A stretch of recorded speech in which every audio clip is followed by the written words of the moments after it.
안녕하세요. 소쿨극장의 소리내어 읽거나 눈을 감고 듣기 코너입니다. 오늘은 대대로 종살이하는데 넌더리가 난 한 여종이 자신에게 온 약간의 기회를 활용하여 신분 상승을 꾀하는 이야기입니다. 구독과 좋아요, 그리고 알람 설정 부탁드립니다. 재미있고도 좋은 글로 보답하겠습니다. 옛날 관동지방에 곽생이란 선비가 살았는데 문벌이 높고 화려했으며 집도 부유했다. 곽생은 한 승려와 날마다 장기를 두며 소일했는데 서로 너나하며 희롱하고 즐겨 또래 친구처럼 지냈다. 그 무렵은 승려를 8천민 가운데 하나라 여겨 노비 취급을 하던 조선시대였다. 남이 눈이 무서운 아들이 미천한 불승과 친하게 지내지 말라고 여러 번 간청했지만 부치는 듣지 않았다. 곽생이 죽었을 때 생전에 친하게 지냈던 승려가 소식을 듣고 문상 왔다. 상주는 질색했지만 개의치 않고 사자에게 2번 절하고는 앉아서 연불까지 외곤하더니 승려가 말했다. 소승은 돌아가신 어르신에게 망극한 은혜를 입었지요. 전한 것을 자신과 똑같이 대해주셨으니 목숨 바쳐 결초 모은하려 했는데 이제는 그분이 안 계시는군요. 좋은 땅 한 곳을 알려드릴 테니 부디 그곳을 무덤 자리로 삼아주신다면 조금이나마 은혜를 갚을 수 있겠습니다. 평소 풍수의 조예가 깊다고 자부하던 상주는 승려의 말을 깊이 믿지 않았다. 하지만 두루 명산을 찾아다녀도 좋은 자리를 얻지 못한 터라 승려의 말을 따라 어떤 곳인지 살펴보고 결정하려 했다. 상주와 함께 산에 오른 승려가 한 곳을 가리키며 말했다. 이 자리는 장사 지낸 뒤에 곧바로 운이 트이고 복을 받을 곳입니다. 여러 대에 걸쳐 고관대작이 나올 땅이니 더 이상 다른 곳은 찾아볼 필요가 없습니다. 상주 곽씨가 방향을 이리저리 살피고는 땅을 가리키며 아는 체 했다. 풍수에서는 산이 돌아 물을 안으며 바람을 감추고 양지를 향하는 땅을 귀하게 여깁니다. 이 혈은 내룡으로 비록 높고 빼어난 듯하지만 겁살을 띠고 있으며 우뚝 솟아있는 듯하지만 도리어 아득하군요. 득수와 득파가 모두 불합격이니 다른 곳을 봐주시오. 스님이 다른 산의 한 등성이를 가리켰다. 이곳은 어떠하오? 곽씨가 보고 크게 기뻐했다. 내가 여러 곳의 땅을 보아왔지만 이같이 완전한 곳을 본 적이 없소이다. 이어 거듭 고마움을 표시했다. 그러자 스님이 한숨을 내쉬었다. 이 자리는 기껏해야 고을의 사또 한 사람이 나올 만한 곳에 불과합니다. 고관대작이 나올 땅을 버리고 고을 사또가 나올 만한 땅을 취하니 소승은 그 까닭을 모르겠습니다. 곽씨가 턱을 의기양양하게 치켜들었다. 나의 안목도 스님 못지않다오. 내 아버지 장래에 대한 정성은 다른 사람보다 몇 배는 더할 테니 여러 말 마시오. 그리고는 돌아와 상서로운 날을 택해 고을 사또가 나온다는 자리에다 부친을 장사 지냈다. 곽씨는 산을 찾아다닐 때 한 여종에게 대소쿠리에 밥을 넣어서는 머리에 이고 따라오게 했다. 여종은 매우 총명했는데 윗자리 품평하는 이야기를 듣다가 젊은 주인이 명당 포기하는 것을 무척 아까워했다. 그래서 돌아와 그 어미에게 말했다. 아무 혈이 장차 다른 사람 차지가 될 텐데 차라리 우리 아버지 뼈를 그곳에 옮겨 묻어서 뒷날 천역에서 벗어나기를 기대하는 것이 좋겠어요. 대르리은 종살이에 넌더리가 난 어미가 그러자고 했다.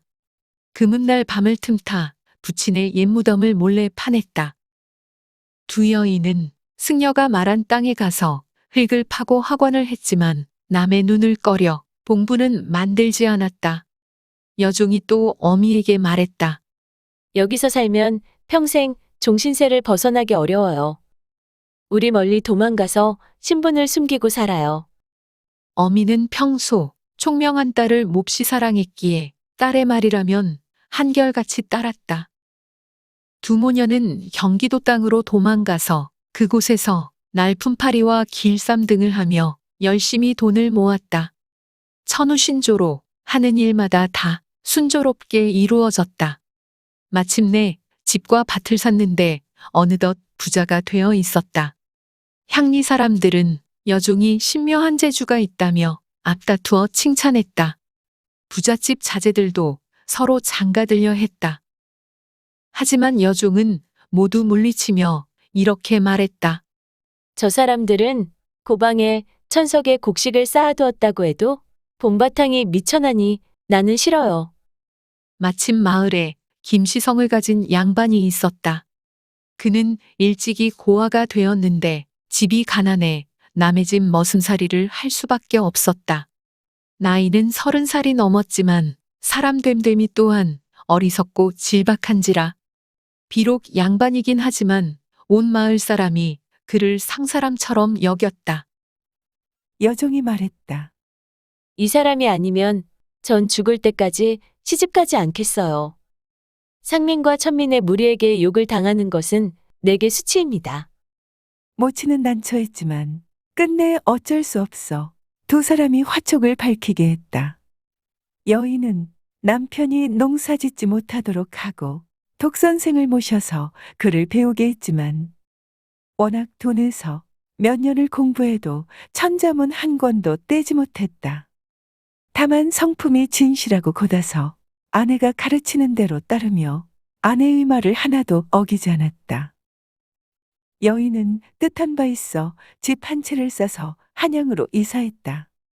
그 집은 광해군 무렵 무소불위의 권신이었던 이이첨의 집과 이웃해 있었다. 여인은 남편에게 종일토록 의관을 제대로 차리고 바르게 앉아서는 책을 펴고 있도록 했다. 그렇지만 책상을 향해 앉아있게만 하고 말은 절대 하지 못하게 했다.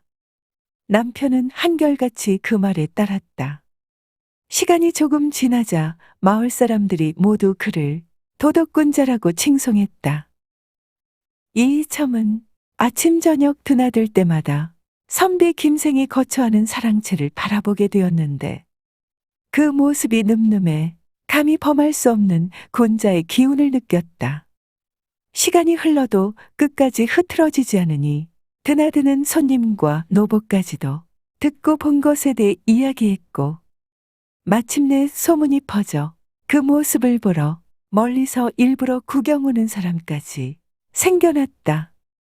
이이첨은 이웃집 선비에 대하여 한편으로는 두렵고 다른 한편으로는 존경하는 마음이 저절로 일어났다. 여인은 남몰래 송아지 한 마리를 사서 집에서 길렀다. 송아지에게 꼴 대신 콩을 먹이니 반지르르 살이 올랐다. 이이첨은 마침 그때 중병이 들어 비장이 상하고 입안이 쓰렸다. 어떤 산의 진미에도 수저를 가져가지 못하니 집안 사람들이 초조하고 당황해 어쩔 줄을 몰랐다.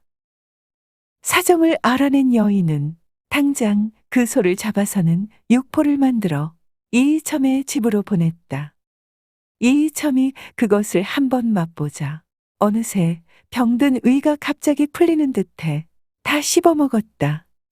그러고는 좀 더 달라고 부탁했다. 이렇게 몇 달이 지나니 소 한 마리를 다 먹게 되었고 병도 따라서 나았다. 이이첨은 크게 기뻐하며 장차 틈을 내서는 김생이 공부한 것을 물어보려 했다. 이이첨의 집 여종들이 그 말을 듣고는 달려와 여인에게 알렸고 여인은 남편에게 조언했다. 이상서가 오면 다만 겸손하게 얘를 갖추기만 하고 절대 입을 열어 본색을 드러내지 마세요. 남편은 그러겠다 했다. 며칠 안 되어 과연 이이첨이 찾아왔다. 김생은 인사를 나누고 접대를 했지만 시종 조용하고도 겸손했다. 책상 위에 주역이 놓여 있어 이이첨이 그 뜻을 묻자 김생이 즉각 겸손하게 대꾸했다. 저와 같이 우둔한 사람이 어찌 주역의 이치를 알겠습니까? 이이첨이 여러 번 물었지만 끝내 응답하지 않았다. 이이첨은 집으로 돌아가며 그 고아한 품성에 더욱 탐복했다. 그래서 김생을 재상에게 부탁했고 결국 김생이 창거되어 임금으로부터 조서가 여러 번 내려왔다. 그러나 김생은 아내의 말대로 병을 핑계하고 절대 벼슬길에 나아가지 않았다. 어느 해 이이첨의 천운이 다해간다고 여긴 여인은 교회로 집을 옮겼다. 그녀는 그곳에서 아들 셋을 낳았는데 셋 다 재주가 뛰어나 좋은 집안에 장가들었으며 학문도 크게 향상되어 갔다. 어느 날 여인은 아들들에게 이이첨의 죄상을 낱낱이 드러내는 상소문을 짓게 했다. 그러자 아들들이 말했다. 어머니께서는 어찌 집안을 망하게 할 그런 말씀을 하십니까? 힘으로 나라 안팎을 뒤흔들고 있는 그 사람을 건드리면 상상도 못할 화가 뒷대를 겁니다. 또 그분이 아버지를 청구하셔서 우리가 여기까지 왔으니 지금 그분을 배반하는 것은 상스러운 일이 아닙니다. 모친이 크게 꾸짖었다. 너희가 무슨 식견이 있다고 그러느냐? 내 가르침을 따르지 않는다면 이제부터는 너희를 절대 안 볼 것이다. 할 수 없어 아들들이 글을 지어주니 김생에게 즉시 베껴서 바치게 했다. 과연 그 때문에 김생은 비난을 듣고 벌을 받았다. 그러나 천도는 순환하는 법이다. 인조반정이 일어나 이이첨을 포함하여 나라를 어지럽힌 무리가 빠짐없이 제거되었다. 김생은 지난해 올렸던 상소 한 장으로 세상의 추앙을 받다가 천수를 누렸다.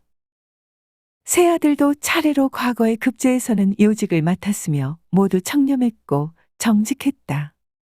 하루는 삼형제가 한정승이 첩의 아들인 것을 농박하려고 모의를 하고 있었다. 모친이 그걸 알고 밤을 틈타 주위 사람을 물리치고 아들들을 불러 조용히 타일렀다.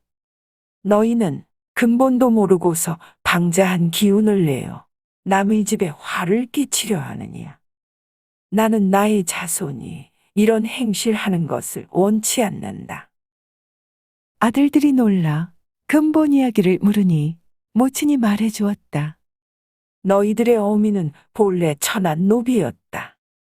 어려서 곽시댁에서 일하다가 여차여차해 여기에 이른 것이다.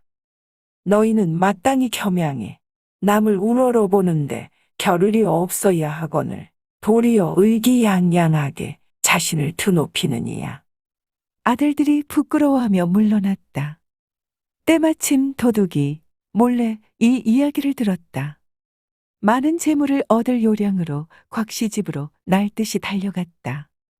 가난에 기댈 곳이 없던 곽씨는 이 사연을 듣고 옳다구나 하고는 즉시 김씨 집으로 갔다.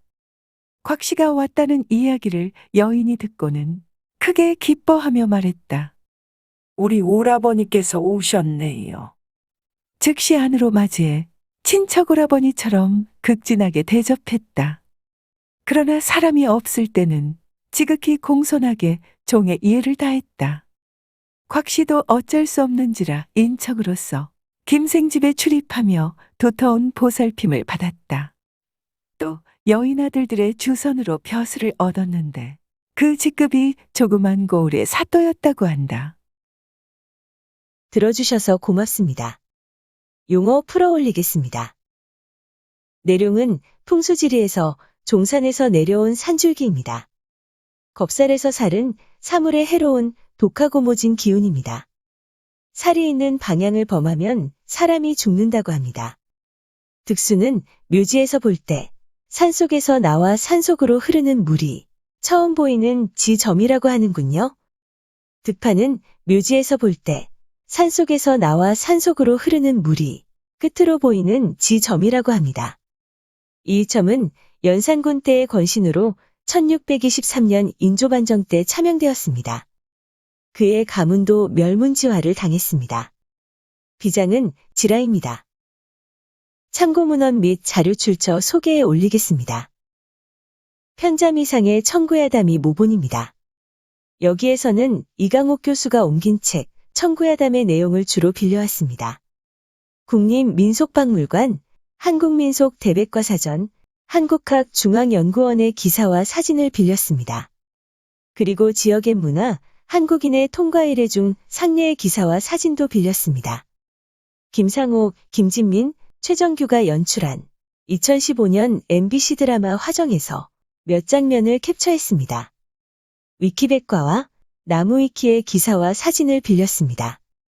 조선시대 화가 김준근, 김득신, 김홍도, 그리고 신윤복의 그림 몇 점을 빌렸습니다. 1232F, 핀터레스트, 크라우드픽, 게티 이미지 뱅크, 그리고 픽스타의 사진과 일러스트를 빌렸습니다. 소우쿨 극장은 일주일에 3번, 매주 화요일, 목요일, 그리고 토요일 오전 10시에 이야기를 올립니다. 다음에 뵐 때까지 안녕히 계셔요. 고맙습니다.